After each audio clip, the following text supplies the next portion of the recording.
big loss for you. Personally, it's a big loss I for would you. really appreciate it if you let me grieve peacefully. I would really appreciate it if you respected Shantanu, him. You would respect this also.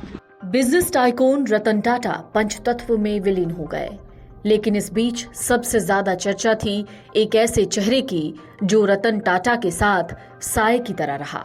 वो चेहरा था शांतनु नायडू का। शांतनु नायडू पहली बार media के सामने कुछ बोले। दरअसल लगातार जब से रतन टाटा के निधन की खबरें मिली तब से सबसे ज्यादा सुर्खियों में नजर आए शांतनु नायडू।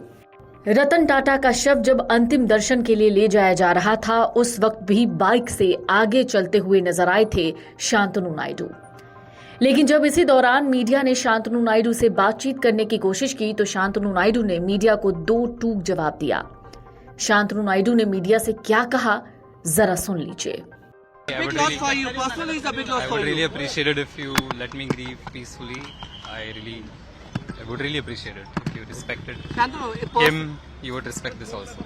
दरअसल बार बार सवाल पूछे जाने के बाद भी शांतनु नायडू ने सिर्फ एक ही जवाब दिया और कहा कि प्लीज हम सभी को शांति से शोक मनाने दीजिए। लगातार मीडिया शांतनु नायडू से बातचीत करने की कोशिश कर रही थी क्योंकि लगातार सुर्खियों में शांतनु नायडू थे, इसलिए भी क्योंकि शांतनु नायडू हर वक्त रतन टाटा के साथ रहते थे। इसी दौरान जब उनसे ये पूछा गया कि वो अभी फिलहाल इस पूरे मामले पर या फिर रतन टाटा के निधन पर क्या कहना चाहते हैं तो उन्होंने बस एक ही जवाब दिया। उन्होंने कहा, कृपया करके हमें शांति से शोक मनाने दीजिए। शांतनु नायडू ने रतन टाटा के निधन के बाद दरअसल एक बेहद भावुक पोस्ट भी लिखा था।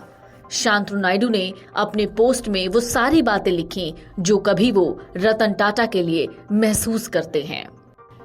शांतनु ने रतन टाटा को श्रद्धांजलि देते हुए अपने पोस्ट में उन्हें याद करते हुए लिखा, इस दोस्ती के बाद अब उनके जाने से मेरी जिंदगी में एक खालीपन आ गया है जिसे भरने में मैं अपनी बाकी जिंदगी बिताऊंगा। दुख प्रेम की कीमत है। अलविदा मेरे प्रिय। रतन टाटा और उनके सबसे करीबी दोस्त शांतनु नायडू के रिश्ते की खूब चर्चा होती रही है। हाल के सालों में रतन टाटा अपने सहयोगी के साथ सभी सार्वजनिक कार्यक्रमों में दिखते थे। दोनों की मुलाकात कैसे हुई ये कहानी भी बड़ी दिलचस्प है। रतन टाटा ने शांतनु नायडू को अपने करीबी लोगों में से एक के रूप में अपनाया और उन्हें बेटे की तरह मानते थे।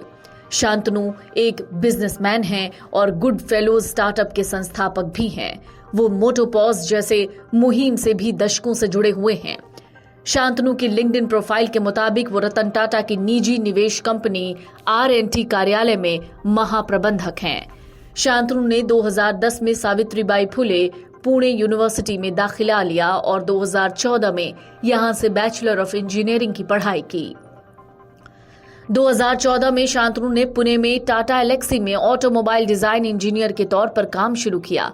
टाटा एलेक्सी में उन्होंने सितंबर 2014 से जुलाई 2016 तक काम किया। इसके बाद वो अमेरिका चले गए। बाद में अमेरिका से जब लौटे तो वो लगातार सिर्फ और सिर्फ रतन टाटा के साथ ही दिखाई देते थे। रतन टाटा के शांतनु कितने करीबी थे, उनकी तस्वीरें और वायरल होते वीडियो इस बात का इशारा अक्सर करते रहे हैं। Video desk अमरउजाला.com।